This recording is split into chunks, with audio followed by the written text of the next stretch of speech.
She spent most of Dana is the author of the Lexi Montgomery novels, Behind the Mask, Beyond the Cabin, and Below the Radar. She lives in Beaufort, South Carolina, and is writing where she was working on her fourth novel. Please welcome Mark and Dana. When it comes to anything in the FBI,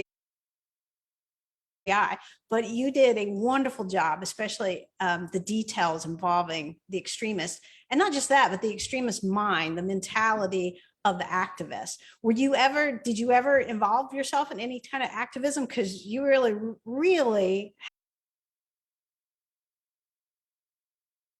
perfect. Well, thank you so much for saying that. I've lived this kind of interesting life of straddling a couple of different worlds. My original connection with the Conroy Center is, getting to know Pat and Jonathan through Story River Books. And I attended the Citadel. Stories sort of secondhand. And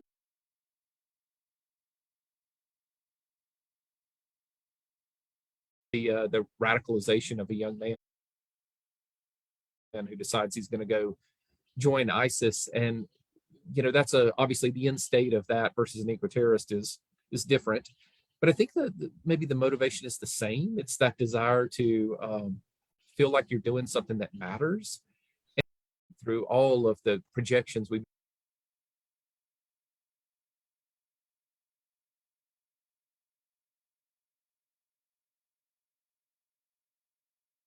make of ourselves.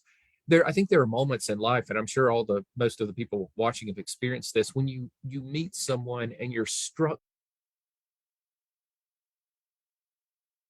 guile, or in one respect, of course, these are also eco-terrorists who are operating like this second life, but they are very immediate in their presence, and I think there's something magnetic about that. I've met a few people like that in my life, and you feel drawn to them. These are the type. Yeah. But and speaking of that, when I read a novel, I like to be gut punched. And I know that seems like a weird thing to say, but I have to read something because on page 15, you gut punched me. And I thought this is one of probably the best paragraphs. Now I read this, and I guess people need to realize this book came out before the shooting in Texas, school shooting. So when I read this, I had to read this paragraph 2 or 3 times because I was just so gut punched by it. But there are countries in which you risk tsunamis, wildfires, or droughts. It's accepted. Here we accept that eventually you will be shot at a concert or outside a house of worship, that your children will bleed out.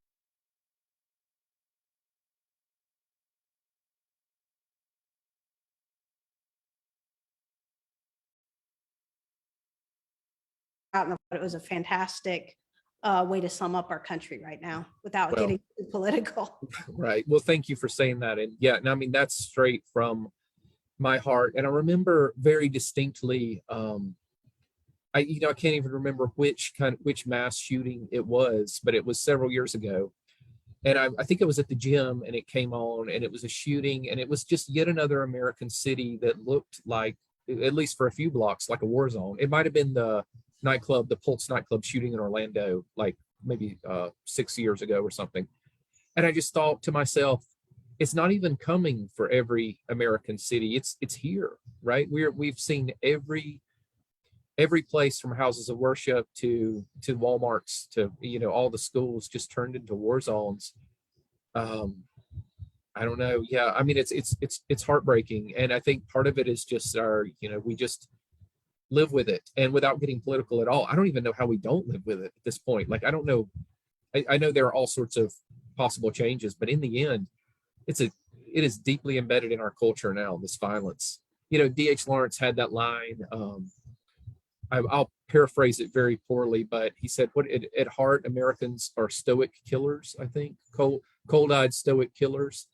And he had traveled around, I guess what we would think of as the frontier, or what was left of the frontier in the early 1900s. But there's part of that that's true. But thank you for saying that. Yeah, that was just, that came from my heart as well.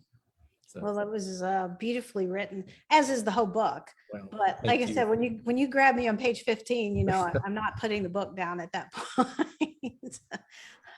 What about the title, Lioness? Where the imagery that you projected throughout the book, where did that come from? Yeah, so I struggled with the titles. I had also, for the longest time, it was I called it The Terms of My Surrender. It's a first person narrator, I should say, for the people who haven't read it. And the narrator's trying to sort of put together, his wife has participated in this act of ecoterrorism, and he's trying to figure out what happened. And along the way, he is finding out that much of her life he wasn't even aware of. But when we moved to North Carolina, so my wife and I, we grew up sort of in the very edge of the mountains up in Oconee County, South Carolina. But we had lived away for a long time. We'd lived in Connecticut, we'd been abroad, we'd been in Florida. And when I got back here, everybody likes to claim that they've seen a mountain lion. Like, it's just like this thing. For people will be like, the most empirically scientific people will be like, oh yeah, I saw a mountain lion the other night. And I'm like, I don't think you did. They're not really here anymore. But they're like, I did, honestly. And then you look at like their game camera and you're like, that's your cat. Like your cat got really close. The mountain lion, I think in this part of the country, and maybe a lot of the country, maybe it's true for like the Florida panther and out west, embodies this kind of wildness that we don't have anymore, I think. But there's a part of it that a part of me, I should say, though I think I'm not alone in this, that kind of still yearns for that sense that there is something out there that is kind of beyond our control. Like we haven't, and they did this really amazing drawing of a tree like floating out over water, which I thought was equally wonderful.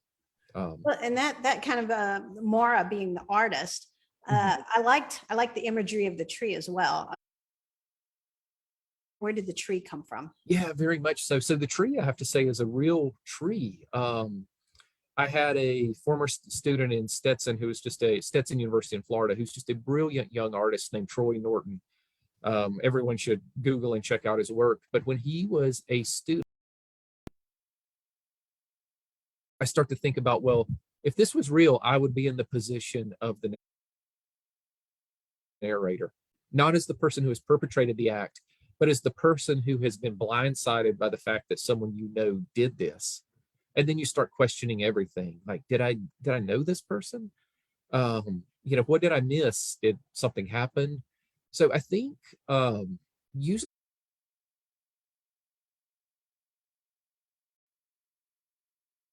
when I write, I myself, you're probably a better person than this, Dana, but I find that most writers, myself included, are somewhat narcissistic, and you kind of have to be, right? You sit here like spending years or at least months in front of a screen telling a story that you think is going to be good enough for somebody else to read, or at least you hope it's going to be good enough to read. And in the end, often what you're trying to do is you're just trying to write the kind of book you'd want to read, maybe.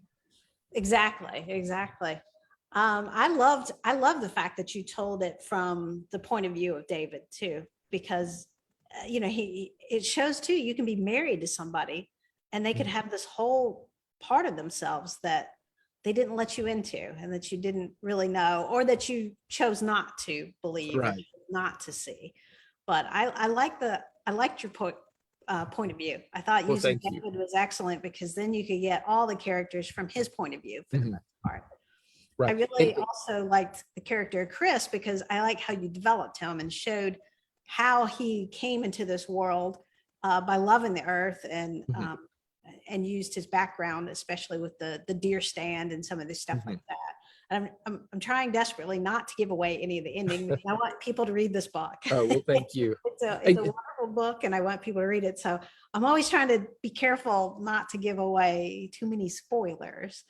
Well, I appreciate it. When I read from this book the first time, when it came out a couple of months ago, I read actually the last chapter, the end of the book, but I lied to the audience and I said, this is like halfway through. So I thought perhaps that would fool them. Someone was like, that sounds very final. And I'm like, I don't know what you're talking about. No idea. Well, if it makes you feel any better, the stuff that you had on the FBI, you had it perfect. Oh, good. Well, thank you. Stuff. The things that they would have approached him with in the interview was all exactly what an FBI agent would have come to the husband of a suspected terrorist and presented. So you did a great job on the FBI aspect of the book. Well, thank you so much. And the great thing about writing it from like a confused husband's first person perspective is if I get anything wrong, I'll just be like, well, he was grieving. He was really confused. He probably just can't remember clearly. Yeah. Well, and I like the idea too, that with these characters, you kind of brought out America, that we no longer hold the land sacred, but I love, what was the line you said, something about the land is either sacred or desecrated. The only thing that's still sacred in America is shopping. I mean, when I read that sentence, I thought, oh, sadly, that is so true, So the book also made me think, and it did not just about what was going on in the book, but our country, what we become as a society, my own thoughts and beliefs.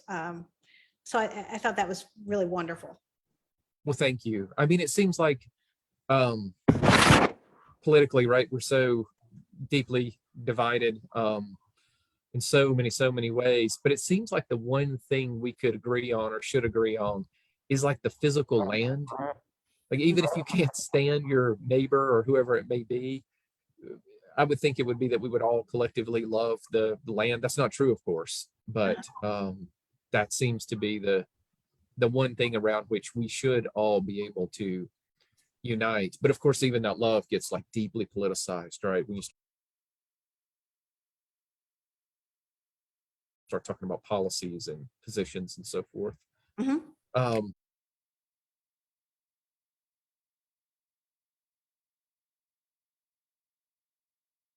And whatever it may be, I wrote the book I did for Jonathan and Story River that Pat graciously wrote the introduction for was about, in part about a drone pilot.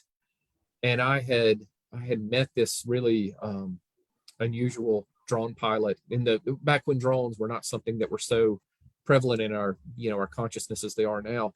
And I had like gotten pretty familiar with that over the course of a couple of years before I ever started writing, just thinking like, this is such a strange, fascinating subject. This was a guy that was working at MacDill Air Force Base in Tampa. He was a civilian employee, actually, at the time. He was a reservist who had been called up, but he was driving home to his family between like 12-hour shifts, flying a drone over Afghanistan. And I just thought, like, that disjunct of moving between those worlds, that's so strange and so fascinating. So I started writing this novel, and then I thought, like, but what is it actually like to sit there and fly a drone? I have no idea.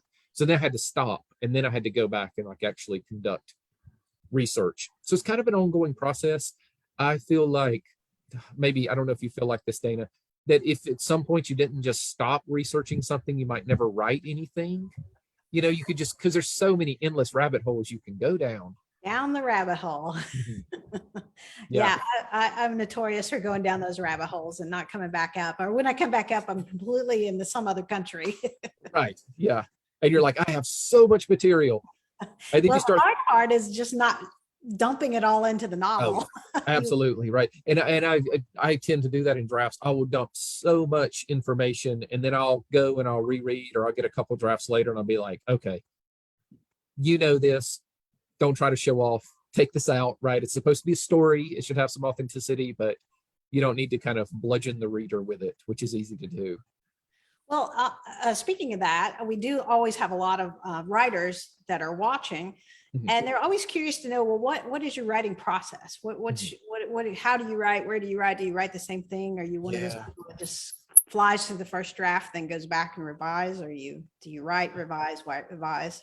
Yeah, so it's changed a lot over the years. When I first started writing, I was just out of the Citadel, and I was young, and I didn't have children or any of that things. I would get up early and I would write basically every single day. I would write just because I knew it was going to take a long time to learn my craft, and I did that for a long time. But I teach here at App State now. I have 2 children. I have a very full life. So now I've become, I used to be, I would not revise a draft until I completed it. So, which is tough if you're a novelist. simply because when I first started writing, I would start writing and I would get 30 pages in and I'd be like, but I need to change this. Right. And then you go back and you change something, and that which requires another change, and you get in like this infinite loop. So I made this sort of thing with myself that I would make it all the way through before I revised it all. And I think I did my first 3 novels like that.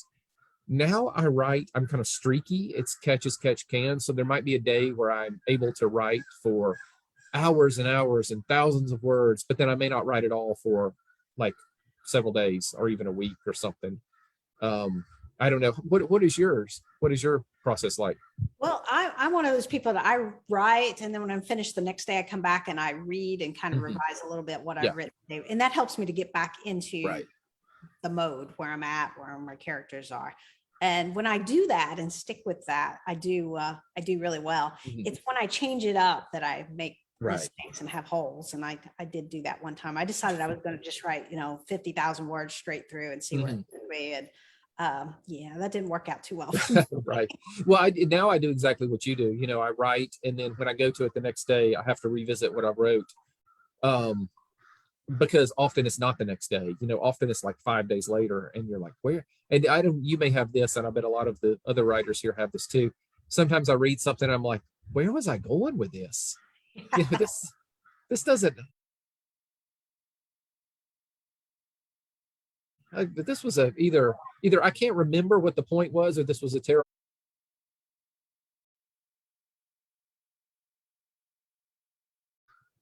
A pretty small little one of those communist block, Eastern Bloc things like you imagine, those, concrete. And I was thinking of the 4 of us. I have 2 children, and they're 14 and 11, so they're not tiny. They were 12 and 9 at the time. We were all going to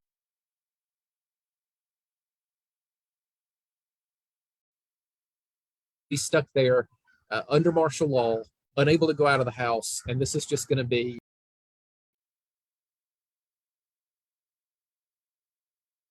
neighbors we have. There was absolutely no worry about like running into each other. We've got woods. We could space out our family. I have a friend in New York, and her experience was horrific. She told me, they could get 8 or 9 days of groceries packed into their small apartment, and then they were going out and felt like, rightly, that they were putting their lives at risk every time they went out. And that just wasn't our experience here. It was much more relaxed. So I think that played into the mindset as well. Yeah. I think that's a big difference, because we're the same here. We have lots of open space and the water, and so I wasn't packed, stuck in a 700 square foot apartment in New York. Yeah. I have friends, the same thing happened to them. Yeah. And my wife said, what, we were already in isolation in Romania anyway, which wasn't exactly true, but was sort of true. We were English speakers in a place that, where it wasn't. We were sort of outside the bounds of society anyway, and we were functioning as like a little family unit. So it wasn't, it had to be a really great experience, though, especially for your kids to have that kind of experience and live in another country like that for that period of time. Yeah, we put, when we arrived there, we found that the woman, who was a very powerful, authoritative woman, had enrolled our children in public school there in Romania. So we're like, well, let's just go see what happened. And it was a really cool public school, and our children were like, sure, they want to be around people their age. And so they went, and they were starting to pick up Romanian, but my son said really what they knew the English they knew were lines from The Rock, Dwayne Johnson from The Rock, like quotes from The Rock. So they could quote The Rock to him, and he would be like, yes, that's a movie. And so it was an interesting experience, and they were just sort of starting to meet people and make friends when everything fell apart, unfortunately. That's too bad. That's too bad. Yeah. So what's next for you then? What's you said you got a couple drafts going? So I've written a novel, a draft of a novel, and I've written a few drafts of it now, so it's coming along.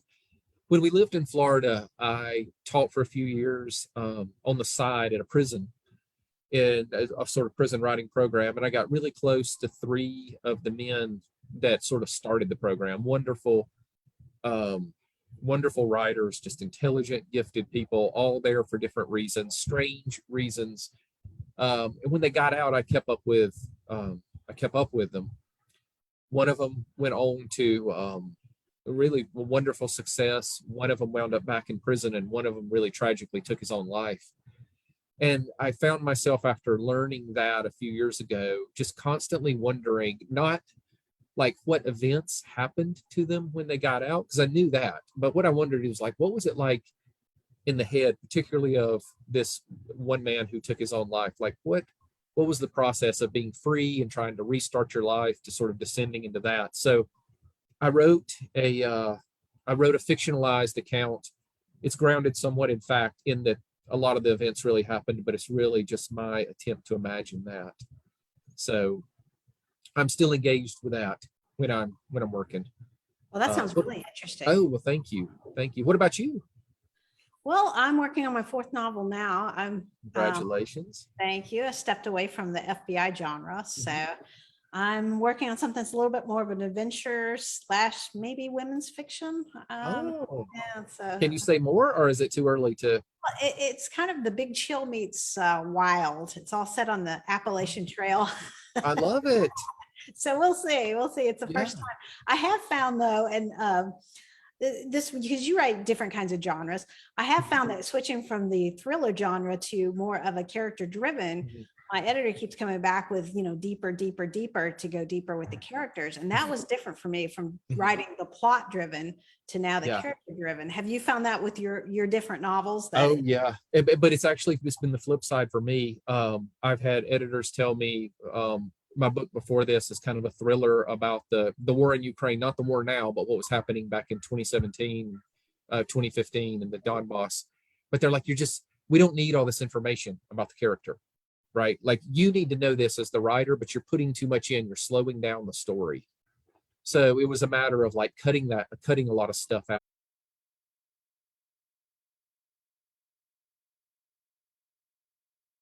for me. To get it more thrilling, I guess, to hit the thriller aspects of it. Yeah. What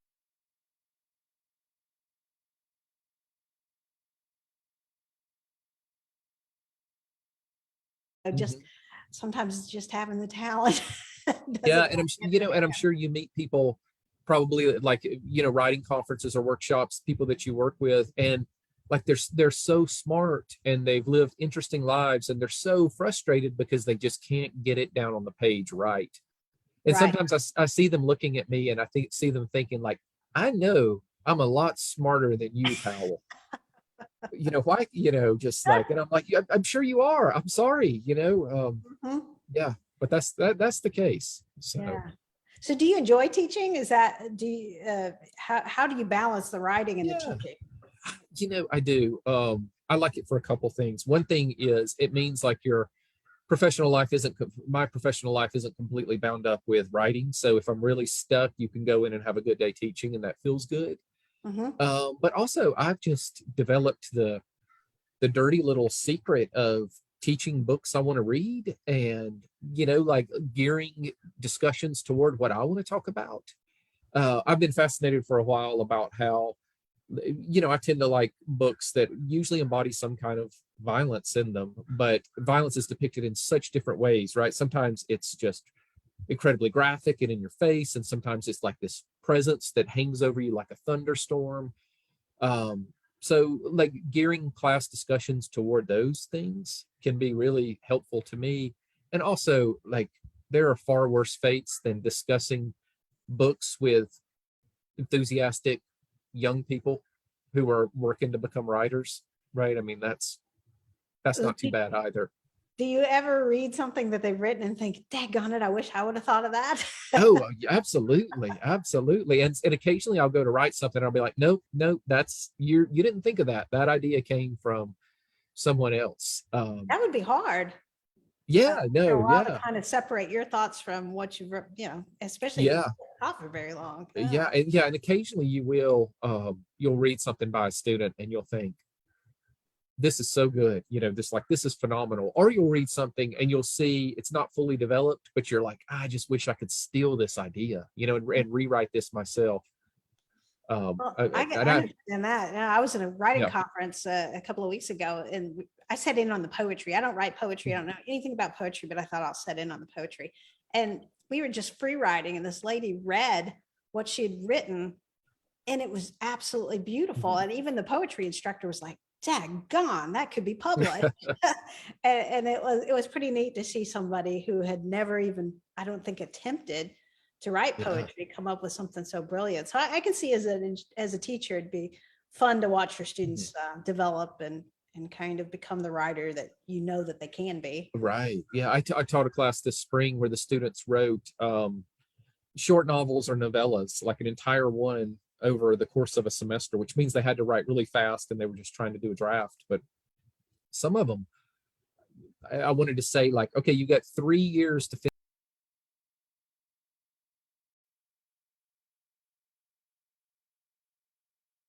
a bottling plant that had been shuttered shortly after 9/11. And when they went in and did their analysis, what they found was that the water had high levels of contaminants, had a lot of pesticide in it. There's of course no proof that the pesticide was in it 20 years ago, but given like the half-life of this stuff, it almost surely was.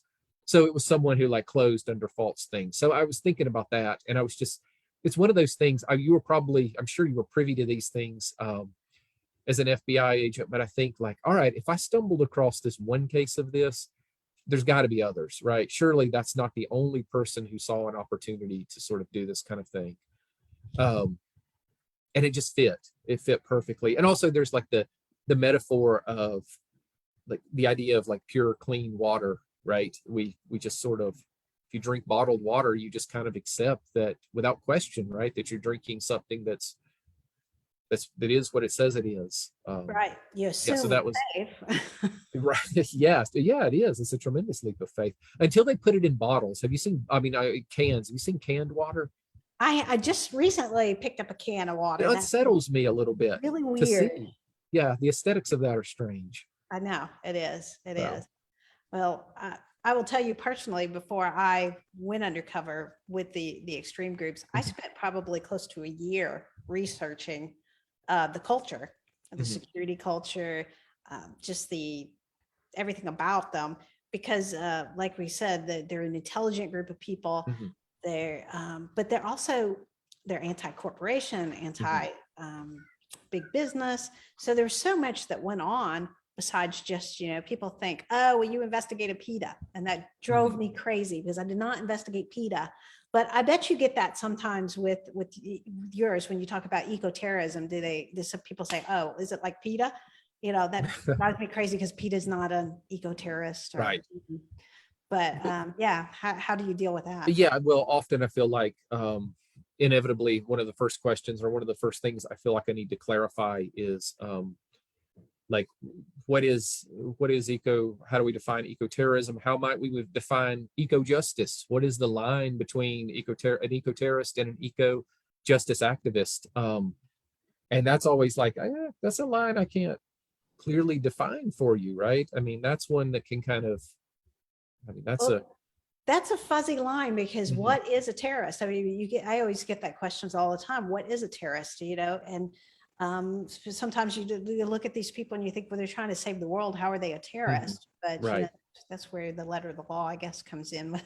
Right. Yeah. And of course, there's strict legal definitions about what is. But the character Chris Bright in the book thinks at one point something to the effect of, if they chose to make war on the earth, he chose to make war on them, and he feels fully justified in that response. So yeah, and then that's, I guess, maybe like that's the essential thing I'm trying to get at in the book.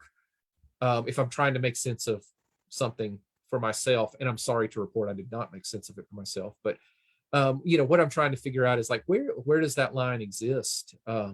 Because it's a legal line, it's a moral line, it's all of these things. So. It is, and it's a very fuzzy thing because even as an undercover agent, I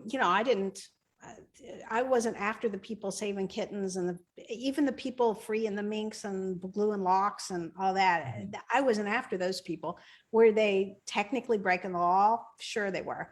But I wasn't after them. I was looking for the people who were building the incendiary devices and blowing up and risking life and limb. But it's very fuzzy. I mean, what constitutes a terrorist? That it does Right. very fuzzy lines. I just Yeah. happened to look up and realize it's almost 7:00. Time has gone so fast. It has, and I have a hummingbird buzzing me. And I Ah. think right now it feels like I'm the terrorist because it wants to go to its feeder and I am disrupting it. Yeah. So, Well, I was looking to see, I think Brooke's on to see if there were any questions from the Conroy crowd. Maybe not. Okay. Well, if Brooke doesn't come back in the second with any questions, then I think we've covered the questions in the chat. I will just say that this book is wonderful and everybody needs to pick it up. It's Lioness, Mark Powell, and it's a very good read. And I'm not just saying that because you're sitting in front of me. Like I said, I'm a terrible critic when it comes to anything FBI, and you nailed it.